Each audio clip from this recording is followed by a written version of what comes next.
Halo semuanya, apa kabarnya? Semoga teman-teman semua di dalam keadaan sehat. Ya, pada video kali ini saya mau mengajak teman-teman menyaksikan statement Fahri Hamzah jika dia sering mengkritik Profesor Mahfud, tapi ada satu momen di mana dia mengakui bahwa secara moralitas Profesor Mahfud itu lebih tinggi dibanding seluruh anggota DPR yang pada saat itu berhadap-hadapan dengan Profesor Mahfud. Bahkan di mana harusnya anggota DPR yang mencecar Profesor Mahfud, ini situasi malah berbalik ya teman-teman. Ini bikin merinding karena malah Profesor Mahfud yang di situ mencecar anggota DPR ya teman-teman. Nah, bagaimana videonya? Coba kita simak dulu bareng-bareng. Saya pernah ditanya kan, kok bisa Pak Mahfud MD marahin anggota dewan gitu. Kan saya bilang, karena moralnya Pak Mahfud pada hari itu lebih tinggi dari seluruh anggota dewan yang ada. Dalam negara demokrasi nggak boleh. Yang marah tuh anggota dewan. Anjing penjaganya ini yang galak. Harusnya, bukan malingnya. Gitu loh. Karena asumsinya itu kan is not the function of the executive to control the legislative, but the function of legislative to control the executive, kan begitu sebenarnya gitu loh. Karena yang ditugaskan untuk mengawasi ya, itu adalah legislatif. Eksekutif itu yang kerja, yang diawasin gitu loh. Ini enggak. Tiba-tiba Pak Mahfud di situ terus bilang, Anda kan maling, ini kan banyak calo di sini. Pada diem. Loh, itu keruntuhan dewan. Anda harus jago gagah di situ. Stop. Anda ngomong apa? Ya kan? Ini lembaga pengawas. Yang Anda sebut itu siapa? Nggak boleh Anda sembarangan menuduh. Kayak gitu-gitu harusnya. Atau Anda dibawa ke mahkamah etik karena meruntuhkan kehormatan dewan. Maaf. Nah gitu loh. Maaf, kenapa dia? Hah? Kenapa dia? Ya itu tadi kan 8 triliun. Ya kan? Kayaknya rata. Itu dia tadi. Saya tidak peduli. DPR nuduh saya curi panjung, cari popularitas, sentimen politik, macam-macam.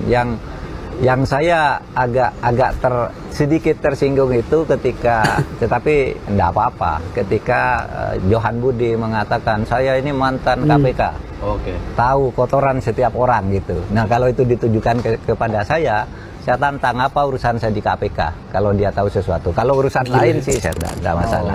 Tapi kalau dalam konteks KPK dia bilang saya nih tahu kotoran setiap orang, semua yang ada di sini saya tahu, saya pernah kerja di KPK gitu. Ya tapi saya diam aja. Tapi menurut saya itu kelewatan kalau itu ditujukan untuk saya gitu. Karena setiap ada kasus KPK nyebut saya datang sendiri minta diperiksa, kok periksa. Ini anak buah saya ada periksa gitu. Dan waktu itu Johan Budi di situ. Sebagai juru bicara, bukan komisioner. Ya, jadi kita tahu kenapa Profesor Mahfud ini gak ada takutnya menghadapi siapapun ya teman-teman. Karena dia nggak bisa disandra oleh kasus apapun. Dia malah minta dirinya diperiksa gitu teman-teman. Jadi luar biasa ya teman-teman. Kita lanjut videonya. Saudara, jangan gertak-gertak. Nah ini ya. Saya bisa gertak juga, saudara. Bisa dihukum menghalang-halangi penyidikan penegakan hukum. Iya. Dan ini sudah ada yang dihukum 7,5 tahun.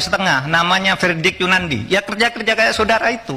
Orang mau mengungkap, dihantam. Mengungkap, dihantam. Ingat kan? Itu. Saya bisa. Saudara menghalang-halangi penegakan hukum. Itu Fredrik Yunandi. Masih ada itu. Saya sama saudara kan kerjanya dengan Fredrik, melindungi Setia Novanto kan, nggak boleh dia ini, lalu laporkan orang, semua orang dilaporin sama dia. Ya kita bilang ke KPK itu menghalang-halangi penyidikan, menghalang-halangi penegakan hukum, tangkap. Diam semuanya.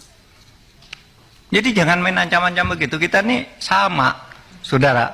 Pak Arteria, wah katanya, ini bisa diancam dengan ancaman hukuman pidana 4 tahun. Saya ketua, jadi dia boleh lapor, boleh saya minta.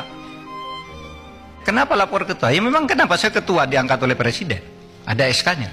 Terus untuk apa ada ketua, ada komite? Kalau tidak lapor, kalau saya tidak boleh tahu. Itu satu. Ya.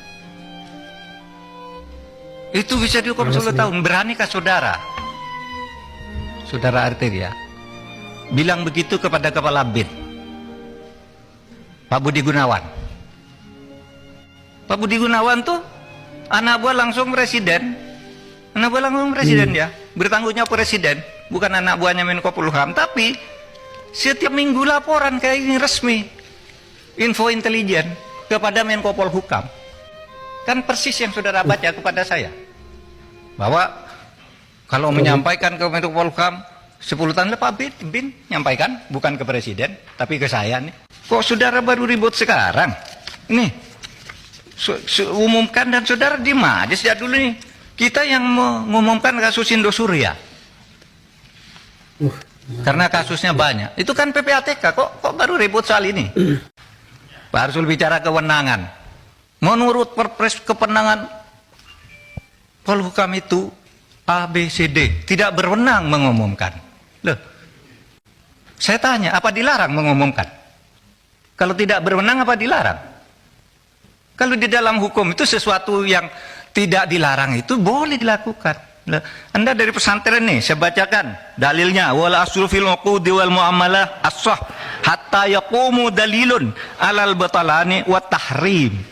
Pimpinan, izin pimpinan. Boleh bicara? Nanti dulu. Menurut saya biarkan gini, menjelaskan dulu dong. Nanti gini. Bicara. Saya mohon izin ke pimpinan. Boleh gak saya bicara? Nanti dulu. Oke, nanti dulu.